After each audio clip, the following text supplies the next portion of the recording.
Hi there, my name's Lisa Bentley and I'm an 11-time Ironman champion, and I get to have the pleasure of speaking with you about perimenopause, menopause, and your performance. You're all running with us in Toronto at one of our races in the Toronto Marathon weekend, and I'm excited to share with you my knowledge.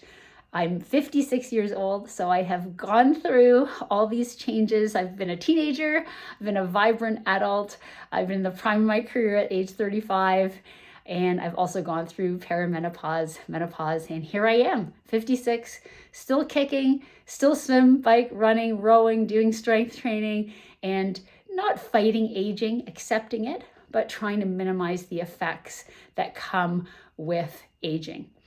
Now, the magic formula in all of these changes, perimenopause, menopause, is estrogen. Estrogen is the king hormone. It is what makes us amazing as women, and it allows us to have pliable tendons and ligaments. It gives us good hair. It gives us beautiful skin when we're young. It gives plumpness to the face.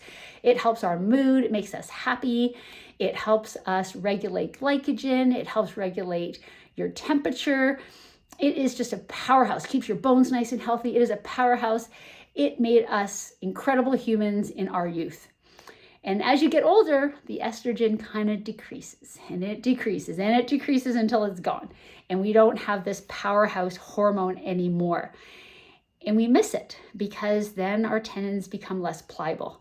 That's why injuries happen a bit more. Oh, my knee, oh, my Achilles, ouch, my hips hurt, everything hurts, because we don't have this beautiful estrogen feeding into all of those tendons and ligaments and keeping them nice and loose. Our bones lose density. We have more of an opportunity to have fractures, osteopenia, osteoporosis, because estrogen helps with your bone density. So this is a real problem. We have to be careful of all those miles that we're running. And yet also weight bearing helps with your bone density, but it's something to be aware of if you're finding yourself suffering from more fractures or stress reactions or bony pain, is that it could be a bone density issue. Estrogen has kept our skin nice and smooth and wrinkle-free, and then it goes away and we get wrinkles and our face feels saggy and our hair doesn't feel as good. It feels a little bit brittle. That's that loss of estrogen. My bread and butter when I was racing was the Hawaii Ironman. I did it 14 times. I loved it. I loved the heat. Couldn't be hot enough. Now I don't like the heat as much because the estrogen used to regulate my temperature better and it doesn't anymore. I mean, one of the biggest things people talk about when they're going through perimenopause and menopause are the hot flashes. I certainly went through that, and I was fortunate I had a very proactive doctor that put me on hormone replacement therapy right away. Don't be afraid of it. I mean, there's a lot of myths associated with getting breast cancer, but there's now regulation between estrogen and progesterone, taking those two beautiful hormones together that will help. And ever since I got onto hormone replacement therapy, the hot flashes were gone, sleeping through the night. And of course, because you're getting a bit of estrogen, it's helping a little bit with your skin, your hair, your mood is a big one. When the estrogen goes, we do get a little grumpier. We do get a little bit more anxious, a little bit more on edge. And I think, again, the first step is realizing, okay, I'm not a beast. I have to be gentle and kind and loving to other people. But it is a real reality that you're going to have this decrease in the hormone, and that's going to just make you a bit more on edge. Performance-wise, of course, you don't have the elasticity in your tendons anymore. So you might not be able to get that flexibility through your ankle or that bounce when you're hitting the ground. You're just not as pliable. Your bones aren't as dense, so there's more cause for just some concern to make sure that your bone density is good. If your bone density isn't great, then being a bit more cautious with your volume of running. If you used to be someone who ran 5 days a week, maybe you got to run every other day. Just give your body time to recover in between those workouts. So as we talk more about performance, what I want to say is that without these great hormones, this estrogen, pay a little bit more attention to your flexibility and your mobility. We need to work on that more. Ironically, I don't race professionally anymore, but I spend more time than ever on my mobility and my strength than I did when I was racing. I need the strength because as you age, your muscles decrease. You don't have the same muscle tone, And so therefore I have to be proactive and do some strength work to keep that muscle tone. I also have to keep strong muscles to support my joints. I mean, if your knees get sore, it's probably because your quadricep muscles and your hamstring muscles and your adductor muscles aren't strong enough. They're not working as well. So we have to get those muscles working and stronger than ever. We can't rely on the fact that when we were 20, we were able to play tennis for 10 hours. No, you can't do that when you're 40 and 50 years old because your muscles just don't have that elasticity or that strength. So as we think about performance at this stage in our life, more strength work, more functional strength work. So make sure you're doing it in a way that will help your performance. So every single day I do band work for my quads, my hamstrings, my adductors, because that's all my cushion for my knees. I work on my ankle flexibility, some dorsiflexion, which is knee over toes. I do that work so that when my foot hits the ground running, that I have a little shock absorber. If my ankles are super stiff, well, what's going to happen is all that shock is going to go up through my leg, probably into my hamstring. I'm going to pull my hamstring. So we've got to keep the joints as pliable as possible. So spending some time, not just on strength, but also on mobility and keeping things moving. We also at this time want to make sure you're eating healthy.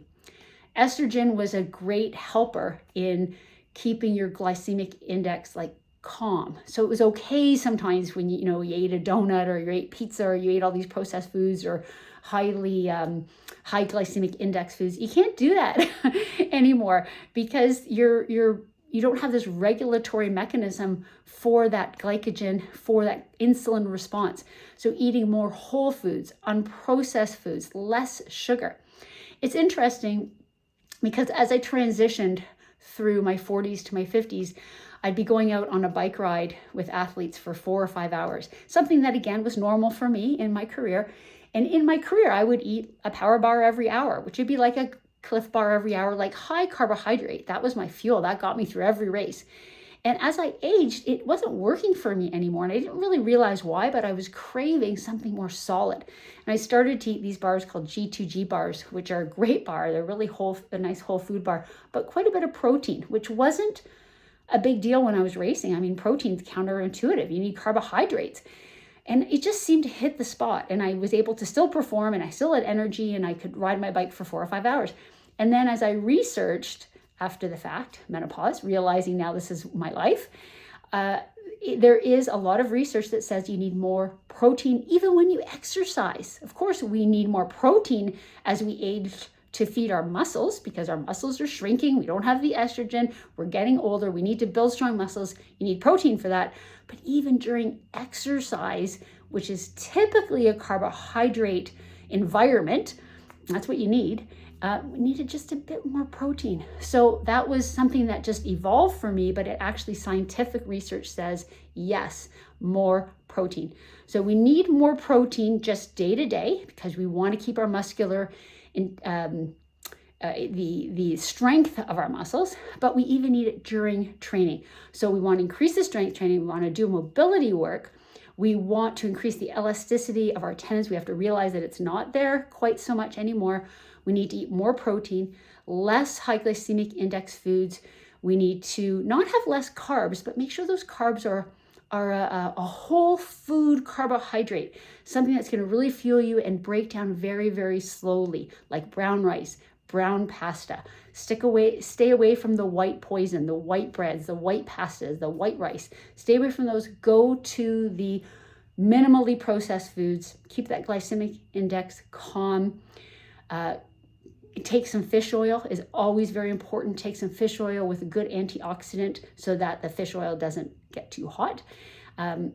Talk to your doctor about hormone replacement therapy. This is a time where we have to eat the whole foods, take care of strength, do our mobility, accept that things are different, accept that your skin might not look the same. You might have a few more wrinkles, and it's tough. It's really tough. Let me tell you the number of times I've wanted to go get a facelift, but then I realized, this is me. I've earned all of these wrinkles. And it's just part of my growth and my evolution. And I really try to accept that. I accept that I'm slower. I'm not running as fast as I used to, but I'm running. And I'm so grateful that I get to run.